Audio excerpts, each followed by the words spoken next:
샬롬 사랑하는 새나 친구들 안녕하세요. 여러분과 함께 금요일 말씀을 나눌 김정호 전도사입니다. 오늘은 어제에 이어 시편 37편 말씀을 계속해서 묵상합니다. 시편 37편은 다윗이 기록한 시입니다. 다윗의 삶은 결코 평탄하지 않았습니다. 많은 악인들의 공격이 있었습니다. 그러나 끝까지 믿음을 지켰고 하나님의 뜻을 따라 의인의 삶을 살았습니다. 성경은 다윗이 한평생 하나님의 뜻을 잘 지켰다고 기록하고 있습니다. 다윗은 어떻게 이런 삶을 살 수 있었을까요? 그것은 다윗은 악인과 의인의 삶의 마지막을 잘 알고 있었기 때문입니다. 다윗이 깨달은 것은 무엇일까요? 오늘의 주제는 클라스가 달라입니다. 오늘의 말씀은 시편 37편 12절에서 26절입니다. 악인들이 의인들에게 음모를 꾸미고 이를 갈고 있습니다. 여호와께서는 그들을 보고 비웃으실 것입니다. 그들에게 멸망할 날이 올 줄 그분은 아십니다. 악인들이 칼을 빼고 활을 겨누고 있습니다. 가난하고 궁핍한 사람들을 쓰러뜨리려는 것입니다.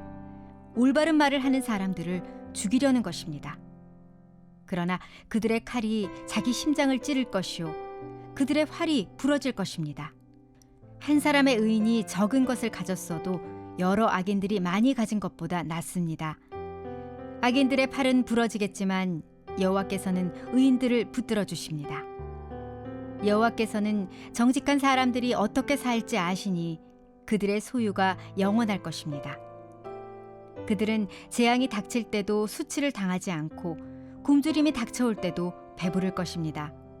그러나 악인들은 멸망할 것이요 여호와의 원수들은 어린 양의 기름처럼 타버릴 것이니 그들이 연기 속으로 사라질 것입니다. 악인들은 꾸고도 갚지 않지만 의인들은 넉넉하게 베풀어 줍니다. 여호와께서 복 주시는 사람들은 이 땅을 유산으로 얻을 것이요 그분이 저주하시는 사람들은 끊어질 것입니다. 선한 사람의 걸음을 여호와께서 정하시니 그분은 그 길을 기뻐하십니다. 그는 넘어지더라도 아주 엎어지지 않을 것입니다. 여호와께서 그 손으로 붙잡아 주시기 때문입니다. 내가 젊어서나 이렇게 늙어서나 의인이 버림받거나 그 자녀들이 구걸하는 것을 본 일이 없습니다. 그들이 항상 흔쾌히 베풀고 꾸어주니 그 자손이 복을 받습니다.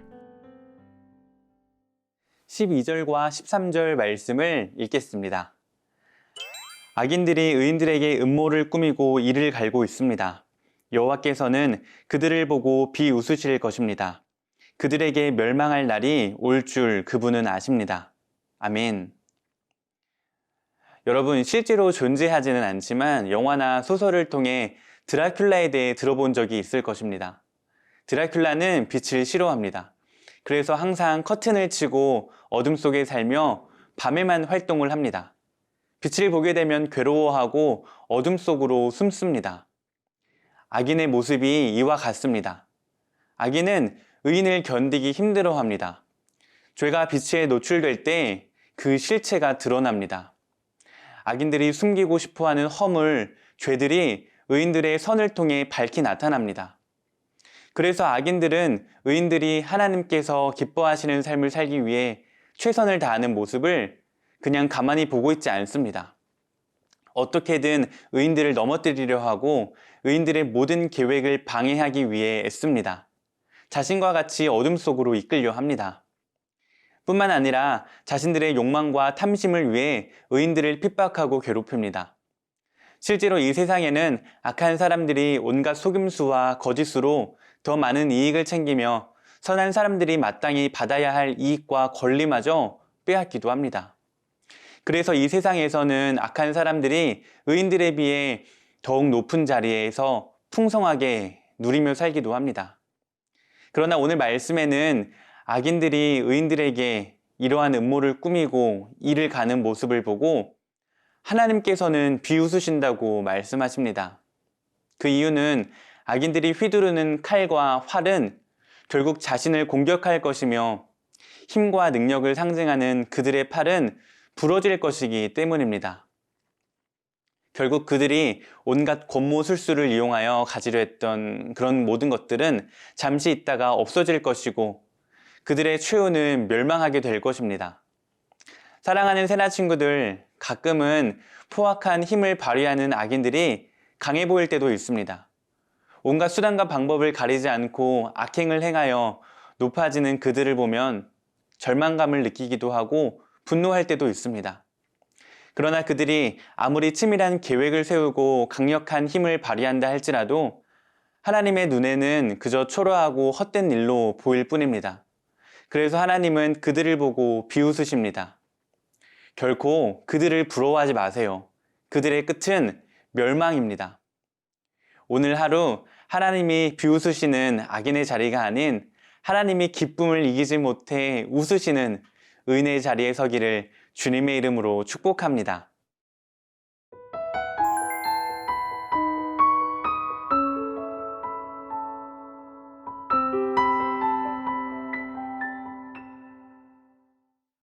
우리는 말씀을 통해 악인의 최후에 대해 깨달았습니다. 그렇다면 의인의 삶은 어떠할까요? 18절과 19절 말씀을 함께 읽겠습니다. 여호와께서는 정직한 사람들이 어떻게 살지 아시니 그들의 소유가 영원할 것입니다.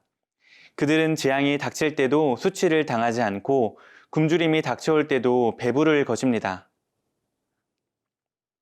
정직한 자, 곧 의인의 삶은 하나님께서 지켜주십니다. 그래서 그들의 소유는 영원합니다. 어려움이 닥칠 수도 있으나 그로 인해 수치를 당하지도 좌절하지도 않습니다. 힘이 부족할 수 있으나 괜찮습니다. 하나님께서 그 팔을 붙들어 주시기 때문입니다.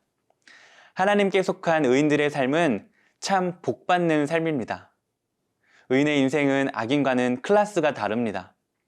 다윗은 25절 말씀에 젊은 시절부터 늙게 된 지금까지 의인이 버림받거나 그들의 자녀들이 배고파 구걸하는 것을 단 한 번도 본 적이 없다고 말합니다. 그 의인들은 하나님의 마음을 가지고 있기 때문에 이웃에게 나누어 주고 빌려주니 그 자녀가 복을 받을 수밖에 없다고 말합니다. 하나님께서는 선한 사람의 길을 기뻐하시며 인도하시기에 그 길은 안전합니다. 우리는 여러 인간관계나 예상치 못한 일들로 인해 힘들 때도 있습니다. 정직함으로 인해 악인의 공격으로 인해 잠깐 넘어질 수도 있습니다. 그러나 아주 쓰러지지는 않습니다. 왜냐하면 하나님께서 그분의 강하신 손으로 우리를 붙잡아 주시기 때문입니다. 사랑하는 새나 친구들, 경제학 용어 중에 보이지 않는 손이라는 용어가 있습니다. 시장 경제가 구성원에 의해 자연스럽게 균형을 맞춘다는 말인데 저는 다른 의미로 사용하고 싶습니다. 때로는 우리가 두렵고 고통스럽고 실망스러울 때도 있지만 여러분의 삶의 모든 순간에 하나님께서 그분의 크신 손으로 여러분을 붙들고 계십니다. 그 보이지 않는 손이 여러분을 끝까지 놓지 않으실 것입니다.